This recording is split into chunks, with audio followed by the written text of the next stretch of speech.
the dreaming city. Lord of Melibene, sword the color of ebony, throne of ruby.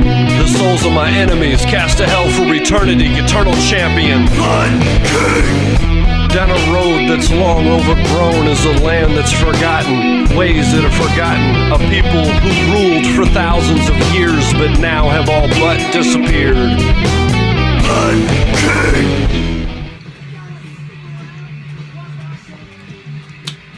Hello, Welfare Line. Thaddeus McBoy here. I'm going to change it up this week a little bit. I want to talk about indie board makers. And I'm talking about the guys and gals that go down in their basements, they go out in their garages, they head out to their rented warehouses, and they press their own decks, and they sell their own decks, and the importance of supporting these folks. Why is it important, you ask? Let me tell you. Because as skateboarding continues to grow and grow and grow exponentially, it is going to lose some of that shine that we all know and love, you know, and the outcast aspect of it, I guess is what I'm trying to say. You know, as skateboarding gets into the mainstream, it's on ESPN, it's the Olympics, it's in the Olympics, it's going to lose that original, not to be cliche, but that original do-it-yourself ethic that we all know and love in skateboarding. And I just wanted to talk about and throw some shine on some of the makers of the world out there.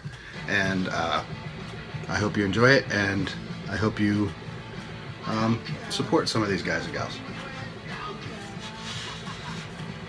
When you talk about independent board makers, a lot of people know the name Fickle Skateboards. If you don't, you're just not on the internet. I don't know what to tell you. Lou Ross, founder, owner, operator of Fickle Skateboards, presses his decks in his basement of his Cincinnati home, and he just recently acquired a workshop space to expand his business a little bit. And the man just makes quality decks, and I don't know how else to tell you, but see, these guys right here, Team Fat. We don't make our own stuff. Maybe one day, but we do get quality guys to make our stuff. And anybody who has ever ridden a Fickle and seriously ridden it and are seriously honest with themselves understand the quality. I mean, you can just feel it. It's just there, man. It's quality. It's just the value for your dollar for dollar. It's just a better quality board. Lou Ross talks about this on his Fickle page on Facebook. He talks about it on his personal page on Facebook. He talks about it on his YouTube channel. I don't need to repeat what he says. You guys, if you know Lou at all, understand the man is very vocal and adamant about this whole board maker movement that seems to be happening, and I back it 100%. It's all American-made stuff. You know, it's good to support American-made products. Just the quality control is just better. There's nothing else to say about it. I'm rambling at this point, so we're going to go ahead and throw in an edit right here. And let's talk about some other liners that make their own boards. I'm talking about Frank Gardner over at Texican Skateboards. He presses his own stuff. Jeremy Ferris, for those of you that don't know, owner of Swamp Trog Skateboards, presses his stuff. Me and him have actually been talking about how I can press my own decks here at my place. It's a long story, different video, but we've been going back and forth. For all you punk rockers out there, you vinyl collectors, you might be familiar with Beer City Records. Well, they also have been pressing their own decks since well into the early 90s. They are out, where are they out of? Midwest somewhere. there's just a lot of them. There's Valley of Sickness out in Oregon, or the Northwest over there. There's Sam Koch with Life Skateboards, Jake Rumble with Rumble Skateboards, Maximus Skateboards, Tim Barclay. The list goes on and on. There's a lot of them out there. If you get out there and you search for them and you ask questions, you can get out there and you can support these guys, because that is very, very important. It's always been for me since I was a young punk rock skate rat. I always enjoyed just supporting the local bands that I would go and see. Even if they're friends of mine and they wanted to get me, into the show, like, come on, we'll get you to the show, I would pay the cover charge, because that money goes to them. And it's just about supporting your scene, whether it's punk rock, whether it's skateboarding, whether it's BMX, or whatever you're into. It's all about supporting your scene, because without the scene, there's no sense of family, and and that's an important sense for any subculture out there. So again, I'm rambling on. Let's throw in edit number, what is this, 2? And one that I don't want to forget, and it's the one that actually sparked the idea of this episode, and that's American Waste Skateboards recently announced that they are ceasing production. He's just not seeing the business side of it, and it's just I guess he's at his wit's end with the whole thing. I don't know the guy personally, but I'm pretty sure, I think he's on the welfare line, but that just kind of broke my heart a little bit, even though, again, I can't buy everything. I've never owned an American Waste. But the reason behind this episode is just to get these names out there and to get you people thinking about it.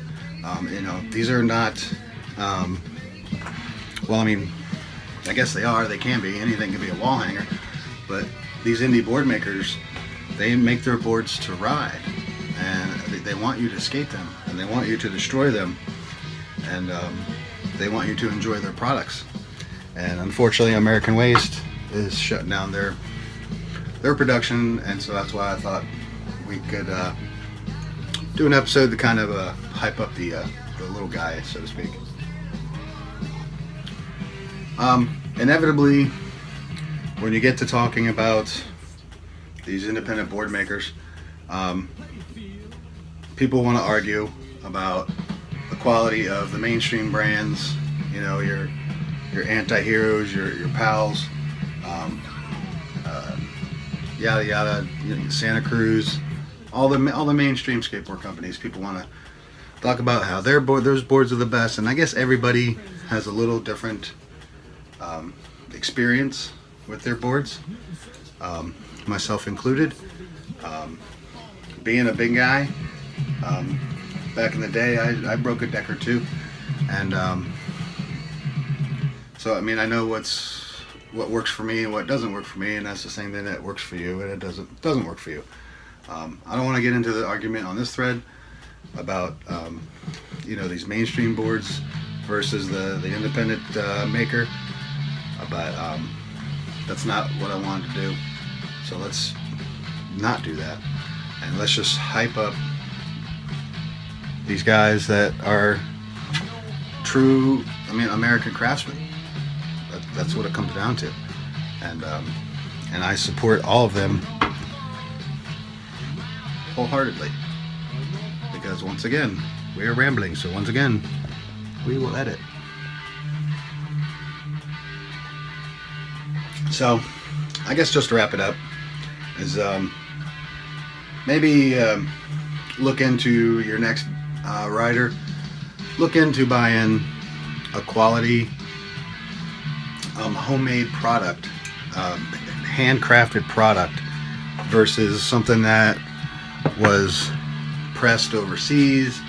And granted, you may or may not be getting a good deck from overseas, but it's just I can't say it enough. It's just important to support the little guys, the Fickles, the Beer Cities, the Texicans, the Swamp Trugs, on and on and on. There's a bunch out there, and they're not that hard to find. They're not that if you just ask some questions in skate groups, you'll undoubtedly run across some. And you may or may not like their product, and you may go back to riding your Santa Cruz or your Powell reissue or whatever it may be because you like that one better. But at least give them a shot, give them a shout out, and just support the guys out there trying to make a difference. And if you ever get inspired, like I get inspired. I've been wanting to press my own for a long time, and I just don't have the resources or the space to do it in. But there was another independent board maker that's been around since the 80s who will sell you the veneers, the plies of the 7 plies. They're called veneers, if you didn't know. Skatepage.com. That's skatepage, PAIGE.com. He sells the plies and will ship out even small amounts. You don't have to buy a whole pallet. You can buy enough, I think it's for 3 boards, if you wanted to get into pressing your own. So that's just something to look into. But I'm going to go ahead and wrap this up. I just want to thank you all for watching. Support the little man, support the DIY guys. It's important, people. And that's where a lot of innovation comes from. That's where the innovation of skateboarding past has come from. Down to like the invention of the urethane wheel. That was just somebody going, ding, I'm going to make these and I'm going to sell these. That started in somebody's garage. And that same attitude and gumption is in the modern day makers. So I think I rambled on enough. Y'all enjoy your day. I'm going to go enjoy mine. Be good. If you can't be good, don't get fucking caught. Alright?